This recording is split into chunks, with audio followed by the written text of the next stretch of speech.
박충건 위원님 질의하십시오. 네, 국민의힘 박충건입니다. 지난 10월 2일 그것도 추석 바로 전날, 추석 연휴 바로 전날 도주 우려가 전혀 없는 고위공직자 한 명이 자택에서 체포돼서 수갑까지 채워져서 그것도 전 국민이 지켜보는 가운데 압송되는 전대미문의 일이 일어났습니다. 저는 이 장면을 보면서 참담함을 넘어 섬뜩함을 느꼈습니다. 제가 너무나도 잘 아는 공직자, 그래서 제 상식으로는 저분이 저렇게 백주대낮에 수갑이 채워져야 될 그런 일이 없었기 때문입니다. 공직에 임명돼서부터 해임될 때까지 줄곧 이곳 상임위에 단골 고객으로 출석했기 때문에 제가 아는 바로는 그럴 만한 범죄 혐의가 없었습니다. 이진숙 전 방통위원장님, 바로 그날의 주인공이었습니다. 발언대로 나와주시기 바랍니다. 지난 9월 28일 방미통일 설치법이 세워드릴게요. 민주당 독단으로 세워요. 잠깐 기다리세요. 세워주세요. 아유 안 보여. 네, 계속하겠습니다. 자 이제 시작하십시오. 계속하겠습니다. 지난 9월 28일 방미통일 설치법이 민주당 독단으로 통과되고 9월 30일 그 법이 시행되면서 위원장님은 그날로 자동 면직되셨습니다. 그러고 나서 불과 이틀 뒤 10월 2일에 전격 체포되신 겁니다. 이 방미통일 설치법은 이진숙 위원장님을 해임하기 위한 악법이었습니다. 이 사건으로 위윈폐간이라는 신조어까지도 등장했습니다. 어떻게 자유민주주의 대한민국에서 이런 일이 일어날 수 있는가? 임기가 보장된 공직자 한 명을 해임하기 위해서 법을 바꿔서 멀쩡한 기관을 하나 없애버리고 법 바꿔서 해임한 지 이틀 만에, 이틀도 채 지나지 않아서 전 국민이 보는 앞에서 수갑을 채운 것입니다. 어떻게 이 나라 자유 대한민국에서 이런 일이 일어날 수 있는가? 제가 가진 기존 상식으로는 도저히 납득할 수 없었습니다. 위원장님, 그날 위원장님은 수갑을 차고 압송되시면서 이런 말을 남기셨습니다. 저와 함께 수갑을 차고 체포된 건 자유 대한민국의 자유민주주의다. 국민도 없고 주권도 없다. 그때 어떤 심정이셨습니까? 요약해서 명쾌하게 답변 바랍니다. 방금 의원님 말씀하신 것과 100% 공감을 하고 있고 전혀 상상하지 못한 일이었습니다. 제가 이전에도 민주당과 좌파 집단은 상상하는 모든 것을 하고 또 우리가 상상하지 못하는 것도 한다라고 이야기를 했었는데 저를 잘라내기 위해서 어떤 일도 마다하지 않을 것이다 라고 생각했던 것은 상상할 수 있는 범주. 그런데 제가 자동으로 면직, 그러니까 해임되고 난 이틀 뒤에, 정확하게 얘기하면 하루 뒤에 저를 수갑까지 채워서 압송한다는 것은 상상하지 못하는 범주라고 생각합니다. 이제 이 정부는 비상식적인 것이 뉴노멀인 상황이 됐다고 생각합니다. 저는 이 사건을 이렇게 봅니다. 공개 숙청이자 공포 정치다. 이재명 정부와 더불어민주당에 대들면 이진숙처럼 된다라는 전 국민을 보라고 보낸 메시지더라고, 경고 메시지라고 봅니다. 그리고 그날의 이진숙은 이재명 대통령과 더불어민주당에 바쳐진 추석 제물이었습니다. 마치 우리에게 익숙한 사극의 한 장면이 떠올랐습니다.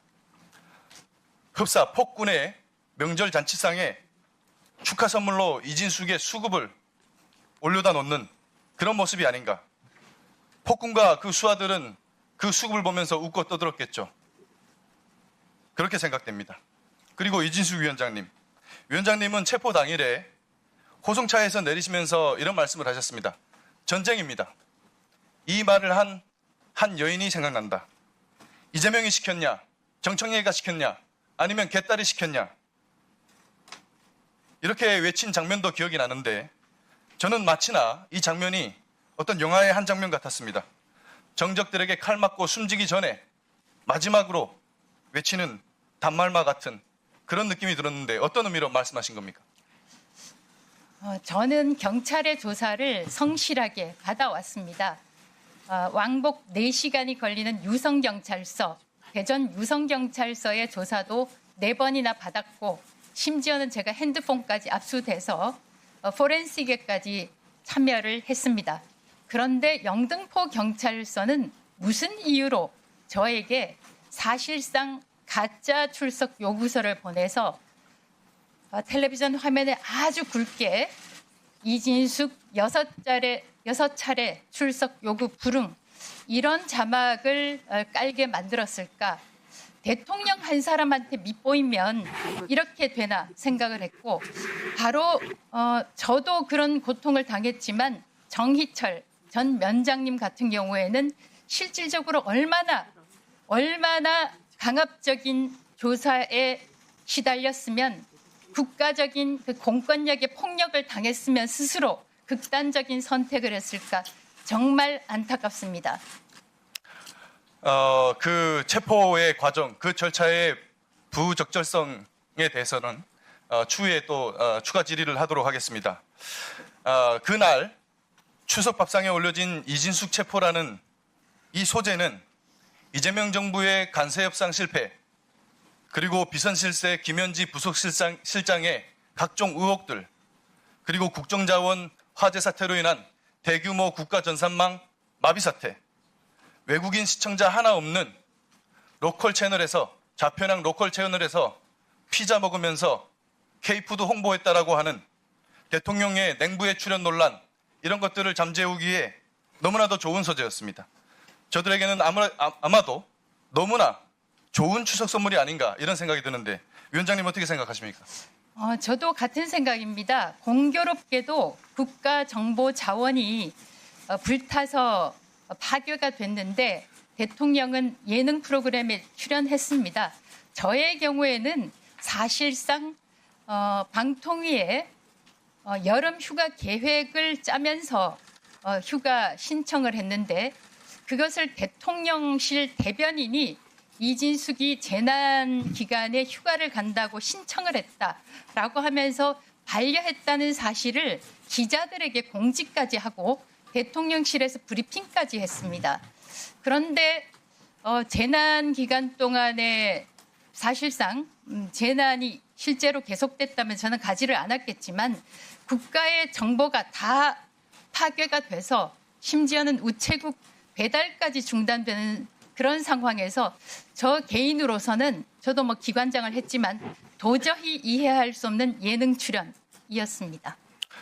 이게 얼마나 졸속적이고 정말 불법적으로 행해진 구속 절차였는지 인용률이 0%에 가까운 체포 족부심이 인용돼서 체포된 지 불과 이틀 만에 석방되셨죠. 그렇습니다. 석방되시던 날 위원장님은 또 이런 말씀을 하셨습니다. 국민께서 방송에서 이재명 대통령 일정과 함께 많이 보이는 것이 법정, 구치소, 유치소 장면이다. 대통령의 비위를 거스르면 당신들도 유치장에 가실 수 있다는 함의가 여러분이 보시는 화면에 담겼다. 이런 말씀을 하신 이유가 있을 것 같습니까? 어떻습니까? 제가 이재명 대통령이 주재하는 첫 번째 국무회의에서 3특검, 지금 그 활약상을 보고 계십니다만 3특검에 대해서 정치 보복으로 비칠 수 있다. 대통령께서는 선거 운동 기간에도 그랬었고 당선되고 난 다음에도 전 국민의 대통령이 되겠다. 통합의 대통령이 되겠다라고 말씀하셨는데 이런 부분, 특히 국민의힘은 특검 추천에 참여하지 않고 민주당과 조국혁신당만 참여를 하게 된다면 사실상 정치 보복으로 비칠 수 있다라고 말씀을 드렸습니다. 그런데 그때부터 시작되었을까요?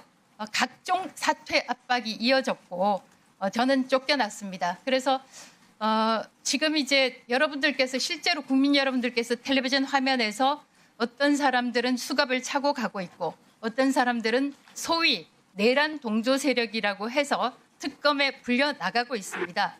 그래서 저 개인적인 생각에 수갑을 또 채울 수는 없겠지만 제 생각은 그렇습니다. 대통령한테 한번 밑보이면 당신들도 이렇게 될 수 있다, 될 것이다. 그런 메시지라고 저는 생각하고 있습니다. 네, 그간 방통위원장으로서의 이진숙 위원장님 업무에 대한 그런 평가는 국민마다 다를 수 있습니다. 그러나 국민들 개개인의 평가와는 별개로 이와 같은 정말 무도한 체포 이런 일이 일어난 것에 대해서는 정말 우리 국민께서 정말 강조하시면